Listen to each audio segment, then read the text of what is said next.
लगाई ले लो, अखिया में काजर सजाई ले लो,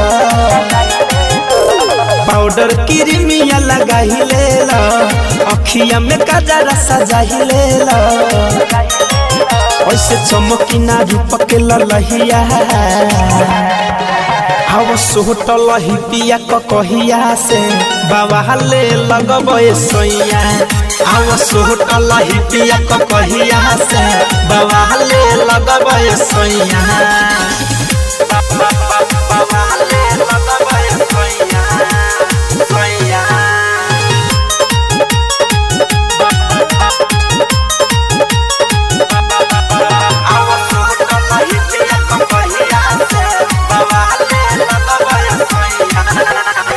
चमके लगब चानी लेखा केहू पर जाई फीका हो, आवहेने सट पजरिया कदी काला एगो टीका हो, चमके लगब चानी लेखा केहू पर जाई फीका हो, आवहेने सट पजरिया कदी काला एगो टीका हो, गाँवे गहली में हुई बरहिया आओ सोटल ही पिया कहिया से बाबा ले लगबे सोइया, आओ सोटल ही पिया कहिया से बाबा ले लगबे सोइया।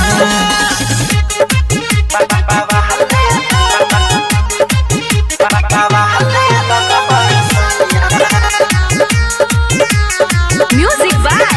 विकेश भोजपुरिया।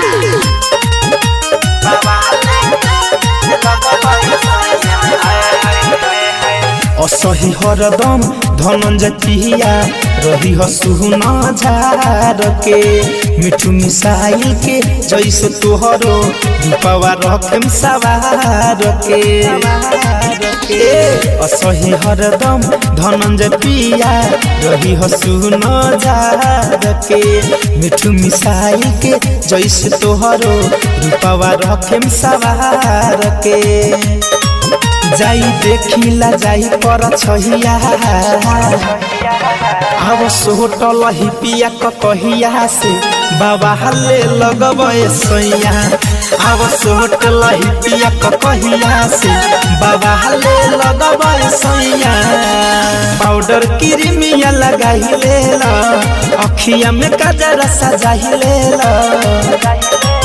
ऐसे चमकी ना रूप के ललहिया